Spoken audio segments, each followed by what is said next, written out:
सार संगत जी, राधा स्वामी जी। संगत जी, आप सब भली भांति जानते हैं कि बाबा जी के सत्संग घर देश ही नहीं बल्कि पूरी दुनिया में फैले हुए हैं। संगत की गिनती तो जैसे असंभव सी हो गई है, लेकिन मालिक की रहमत ऐसी है कि वह किसी न किसी बहाने अपनी संगत पर कृपा ज़रूर बरसाते हैं। हाँ, ये भी सच है कि संगत अपने गुरु के हुक्म में जीना जानती है, लेकिन जब कभी संगत को लगे कि सत्संग या सेवा कार्य के खिलाफ कुछ हो रहा है तो संगत पीछे नहीं हटती है। चाहे फिर प्रशासन ही क्यों ना हो, संगत उसका भी विरोध करने से पीछे नहीं हटती है। कुछ ऐसा ही मामला सामने आया है जिसने सभी को चौंका दिया है। बात हो रही है हमीरपुर जिले के भोटा में स्थित राधा स्वामी सत्संग व्यास चैरिटेबल हॉस्पिटल की, जहां से सरकार की तरफ से टैक्स को लेकर सवाल उठाए गए। ये वही हॉस्पिटल है जहां 952 गांवों के लगभग 3 लाख लोगों का मुफ्त में इलाज किया जा रहा है। पर अब सवाल ये है कि भोटा हॉस्पिटल को बंद क्यों किया जा रहा है।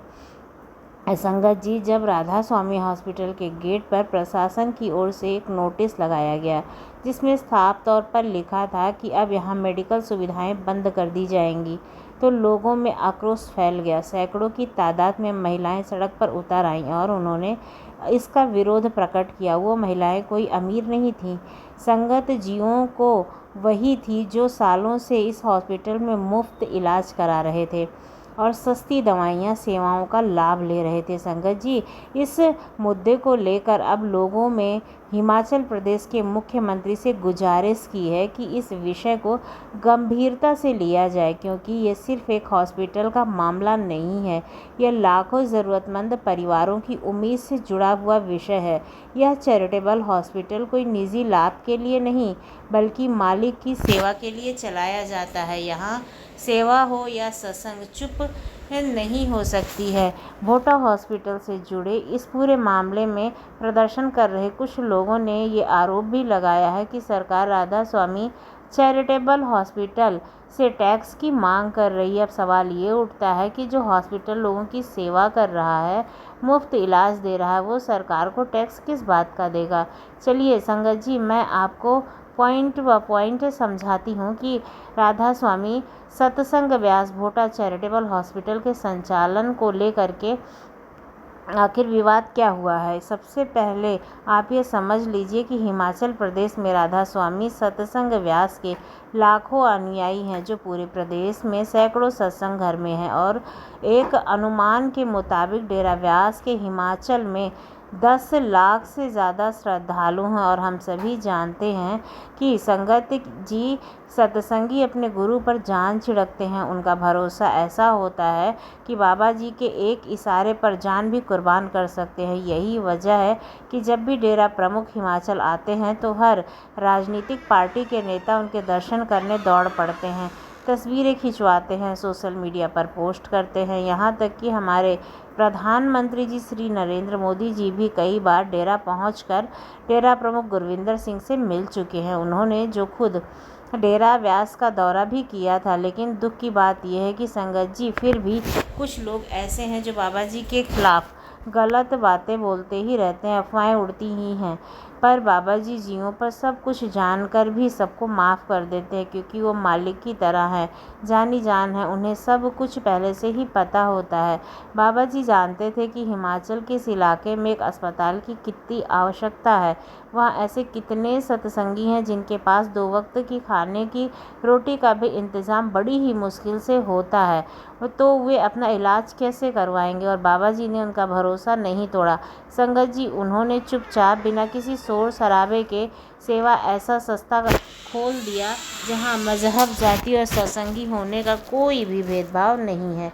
अब ये कैसे हुआ, किसने क्या किया, किराया तो मालिक ही जानता है, लेकिन बाबा जी अक्सर कहते हैं कि तुसी हो ता मैं हाँ। बिना सत्संग के गुरु का भी क्या वजूद है, और बिना गुरु के संगत भी बस एक भीड़ जैसी है। भोटा हॉस्पिटल आज भी वहीं खड़ा है। संगत जी, सेवा में, भक्ति में, प्रेम में, वहाँ हर किसी का इलाज किया जाता है, चाहे वो सत्संगी हो या फिर गैर सत्संगी। वहाँ दर्द लेकर आता है, उसका इलाज बिना किसी कीमत के ही किया जाता है। वो अस्पताल आज भी बाबा जी की रहमत और संगत की अटूट अटूट श्रद्धा का प्रतीक है। एक ऐसा सत्संग हुआ जिसने संगत को झकझोर के रख दिया। उस सत्संग के बाद बाबा जी ने एक बड़ा और अहम फैसला लिया, और फैसला ऐसा सुनकर आप हैरान रह जाएंगे। बाबा जी ने खुद फरमाया, आज के बाद यहाँ सत्संग नहीं होगा। अब आप सोच रहे होंगे कि ये कौन सी जगह है, कौन सा ऐसा स्थान है जहाँ पर बाबा जी ने ये निर्णय लिया है, और वो कौन सी जगह थी जहाँ बाबा जी ने खुलेआम चमत्कार कर दिखाया।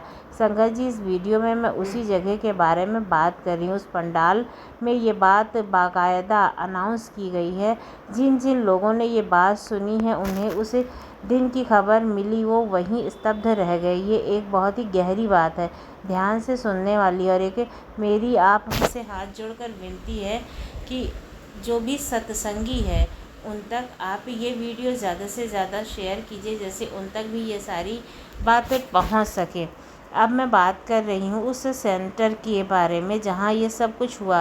वो एक छोटा सा सत्संग सेंटर था जहाँ बाबा जी ने सत्संग शुरू कराया था। खुद चूड़ियों का स्थान रखा, खुद सत्संग भी किया, और उसी दिन उसी वक्त ये भी निर्णय लिया गया कि आज के बाद यहाँ सत्संग नहीं होगा। संगत जी, वो स्थान था मोहाली है। सन 2010 के आसपास मोहाली में बाबा जी ने खुद वहाँ सत्संग किया था।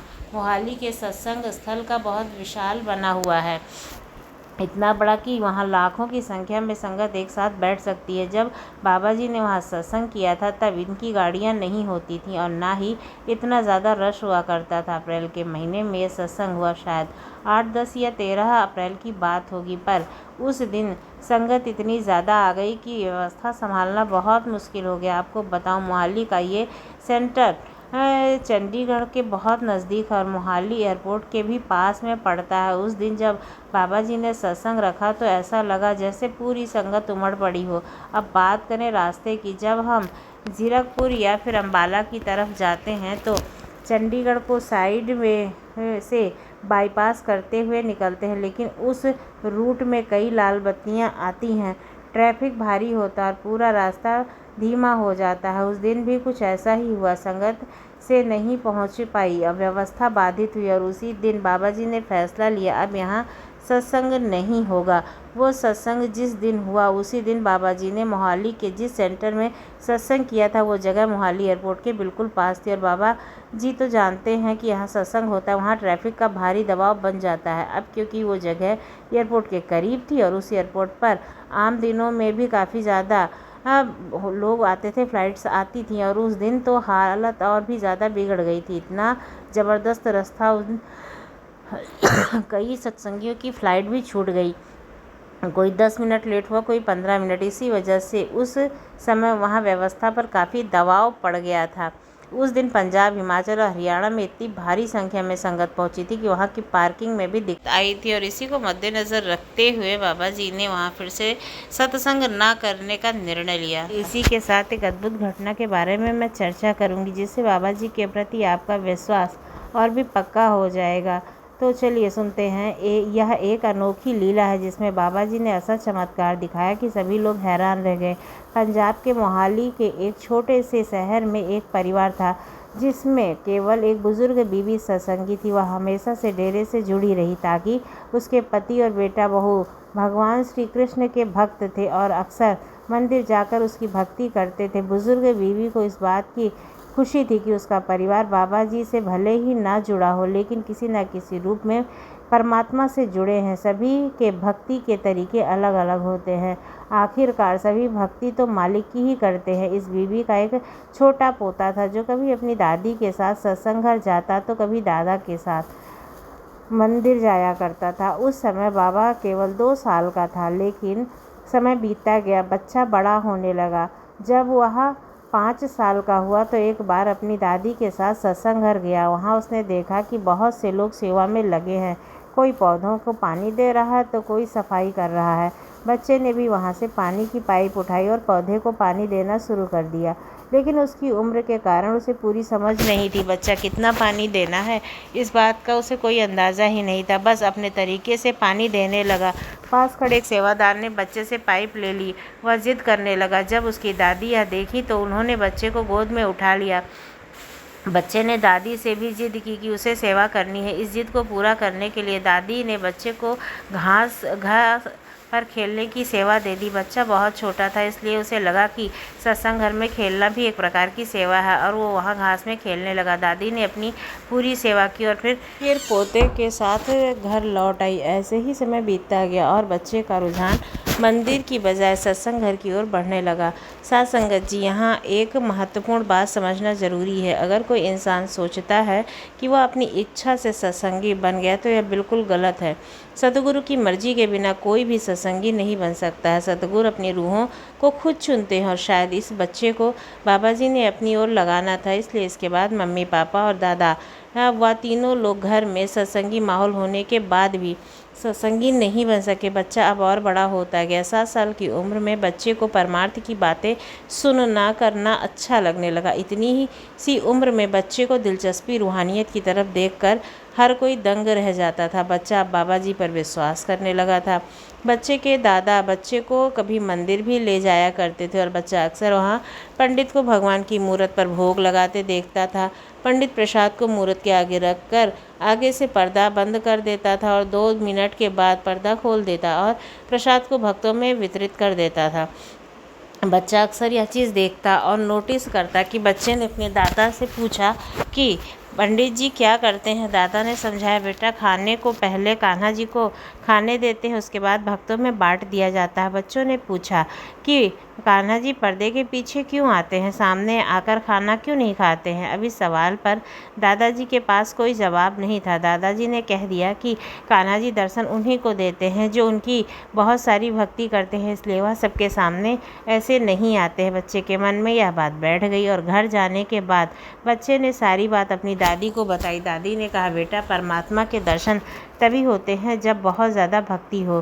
तो बच्चा कहने लगा, क्या मेरी रोटी को बाबा जी खाने आएंगे, भले ही वह मुझे अभी दर्शन ना दें, क्योंकि मैंने अभी उनकी भक्ति नहीं की है, लेकिन वह कान्हा जी की तरह मेरी थाली में से भी एक रोटी खा ही सकते हैं ना। यह सुनकर दादी मुस्कुरा पड़ी और समझाने लगी कि बेटा बाबा जी कभी नहीं कहते कि उनकी संगत उनकी भक्ति करे। बाबा जी कहते हैं हमें तो उस एक मालिक की भक्ति करनी है जो हम सबको बनाया है, जिसके अंदर हम सब वास करते हैं। बाबा कहते हैं, बच्चा कहता है कि मैं मालिक की भक्ति भी करूंगा, लेकिन पहले मैं अपनी थाली में से एक रोटी बाबा जी को खिलाऊंगा। बच्चे की दादी फिर से मुस्कुरा पड़ी और कहने लगी, बेटा अगर विश्वास हो तो बाबा जी को भी आना ही पड़ता है।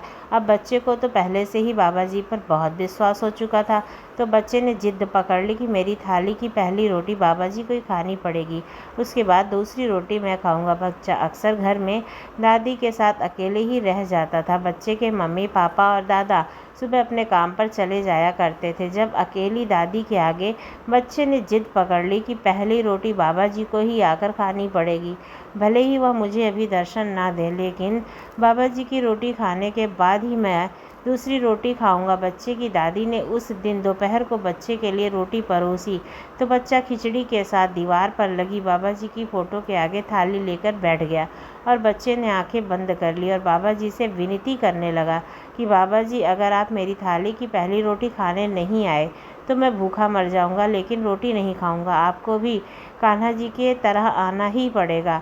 साथ संगत जी, उस समय बच्चे की दादी रसोई में थी, और इधर कमरे में बच्चे ने 2 से 3 मिनट के बाद जब आंखें खोली तो उसकी खुशी का ठिकाना नहीं था। उसकी थाली में से एक रोटी कम हो चुकी थी। बच्चा खुशी से चिल्लाने लगा और दादी को बताने लगा कि पहली रोटी बाबा जी ने खा ली है। यह सुनकर दादी का सिर भी चकरा गया और दादी हैरत में पड़ गई।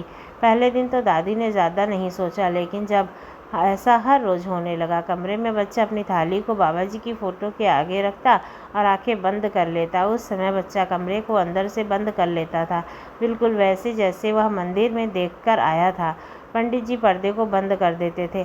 पर्दा बंद होने पर ही कान्हा आते थे। तो बच्चे के मन में भी यही बात बैठ गई थी कि कमरा खुला रहा और उसके सिवा कमरे में कोई दूसरा हुआ तो शायद बाबा जी रोटी नहीं खाएंगे। तो यह भी दोपहर को स्कूल से आने के बाद बच्चे की दादी बच्चे को रोटी देती तो बच्चा दादी को कमरे से बाहर कर देता और आंखें बंद करके बैठ जाता था। हर एक रोटी थाली में से कम हो जाती। बच्चे की दादी ने यह बात घर के सभी लोगों को बताई तो सब कहने लगे कि हमारा बच्चा कहीं खुद रोटी खाकर तो ऐसा नहीं बोल रहा है। बाबा जी ने यहाँ आकर रोटी खाई। बच्चे के मम्मी पापा कहने लगे, अब भला बाबा जी यहाँ कैसे आ सकते हैं। लेकिन दादी को इतना तो विश्वास था ही कि उसका पोता झूठ नहीं बोल रहा। दादी ने अपने पोते से पूछा कि बेटा, क्या तेरे सामने बाबा जी आकर रोटी खाते हैं। तो बच्चे ने कहा कि नहीं दादी, मेरी तो आंखें बंद होती हैं, तो 2 मिनट के बाद जब मैं आंखें खोल लेता हूँ तो एक रोटी बाबा जी खा चुके होते हैं। दादी यह सुनकर हैरान रह जाती है और उसको चिंता भी हो रही थी कि आखिर ऐसा कैसे हो रहा है। दादी ने बच्चे के पापा से कहा कि कुछ भी करके यह राज का पता लगा लो कि रोटी कौन खाता है। बच्चे ने पापा ने अगले दिन चुपके से अपने मोबाइल का कैमरा ऑन करके मोबाइल को उसी कमरे में छुपाकर रख दिया और मोबाइल में से सब कुछ रिकॉर्ड हो गया। जब घर वालों ने शाम को मोबाइल की रिकॉर्डिंग देखी तो सबके होश उड़ गए। सब सोच में पड़ गए कि बाबा जी ने एक बच्चे का विश्वास टूटने नहीं दिया।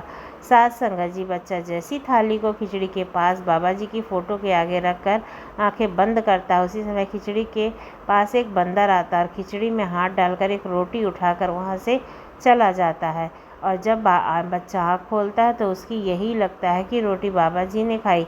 बच्चे के घर वालों ने बच्चे को यह बात कभी नहीं बताई कि एक बंदर रोटी लेकर जाता है, क्योंकि बच्चे की दादी को अब पूरा यकीन हो चुका था कि बाबा जी ने उसके पोते के विश्वास को और ज़्यादा गहरा कर दिया है।